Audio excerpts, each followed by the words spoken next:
Have you ever been in a relationship that felt like it had so much potential, but one major issue kept derailing everything? You're not alone.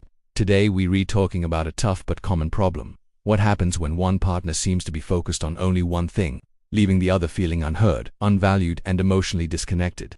The title of our video is a direct quote from someone who went through this. He ruined everything because he only thinks about sex. It's a powerful statement, and it captures a deep sense of frustration and disappointment that many people can relate to. Let's break down what this really means.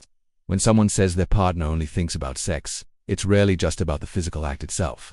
It's about what that singular focus represents. It often signals a lack of emotional intimacy, a disregard for the other person's needs, and a failure to connect on a deeper level. A healthy relationship is like a balanced meal. It needs a variety of ingredients. It needs shared laughter, deep conversations, mutual support, shared hobbies, and yes, physical intimacy. But when one ingredient completely overpowers all the others, the whole dish is thrown off balance.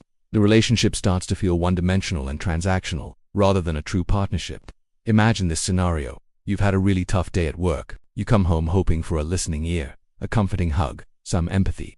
But instead, any attempt to share your feelings is met with impatience or is quickly steered toward a physical encounter. Or maybe you try to plan a fun date night, something to reconnect and enjoy each other's company, but the only interest shown is in what happens at the end of the night. Over time, this pattern is incredibly draining. It makes you feel like you're not a whole person to your partner. You start to feel like an object, a means to an end, rather than a cherished individual with your own thoughts, feelings, and needs. This is where the resentment begins to build. This feeling of being used or objectified is a major relationship killer. It erodes trust and emotional safety. You start to hold back. Why would you share your vulnerabilities or your dreams with someone who doesn't seem to care about them? You might even start to avoid physical intimacy altogether. Not because you don't desire it, but because it feels hollow and disconnected from any real affection or emotional bond. It becomes a chore, a duty, instead of a joyful expression of love. This creates a painful cycle. One partner pushes for physical connection, the other pulls away due to a lack of emotional connection, and the gap between you just grows wider and wider. So, why does this happen? There are many possible reasons, and it's not always malicious. Sometimes, it's a communication issue. One person might genuinely believe that physical intimacy is the primary way to express love and feel close, not realizing their partner needs verbal affirmation, quality time, and emotional support just as much, if not more. They might be emotionally constipated, so to speak, finding it difficult to express their feelings in other ways. In other cases, it could be a sign of selfishness or immaturity. A person might be so focused on their own needs and desires that they are genuinely blind to the needs of their partner. They haven't learned that a relationship is a two-way street, a dance of give and take. And let's be clear, this isn't a problem exclusive to any gender. While our title uses he, this dynamic can and does happen with any combination of partners. The core issue is the imbalance and the lack of holistic connection. A hyper-focus on the physical can make the other person feel like their mind, their heart, and their soul are being completely ignored.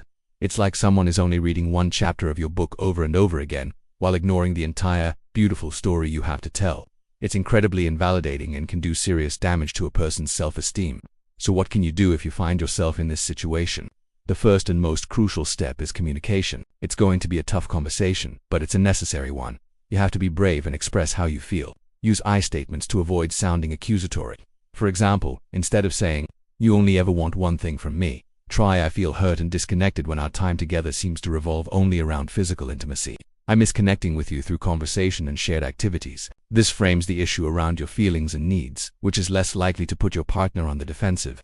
Be specific about what you need. Do you want to have a dedicated no-screens conversation for 20 minutes every evening? Do you want to plan a non-physical date once a week, like going for a hike, visiting a museum, or trying a new restaurant? Spell it out. Your partner is not a mind reader. If they genuinely care about you and the relationship, they will be willing to listen and try to meet you halfway. Their reaction to this conversation will tell you a lot. If they are dismissive, get angry, or refuse to acknowledge your feelings, that is a major red flag. It might indicate a deeper issue of selfishness or an unwillingness to work on the relationship. If communication doesn't work, or if the conversation goes poorly, it might be time to consider professional help. A couples therapist can provide a safe, neutral space to navigate these difficult conversations. They can give you both the tools to communicate more effectively and to understand each other's needs on a deeper level. A therapist can help unpack why one partner might be relying so heavily on physical intimacy and help the other partner express their needs in a constructive way. There is no shame in seeking help. In fact, it's a sign of strength and commitment to making the relationship work. Ultimately, you have to protect your own well-being. A relationship should add to your life, not drain you of your sense of self-worth. If you have communicated your needs clearly and repeatedly, if you have tried to work on it and your partner is still unwilling or unable to meet you on an emotional level, you have to ask yourself a hard question. Is this relationship truly making me happy? Is this the partnership I want for my future?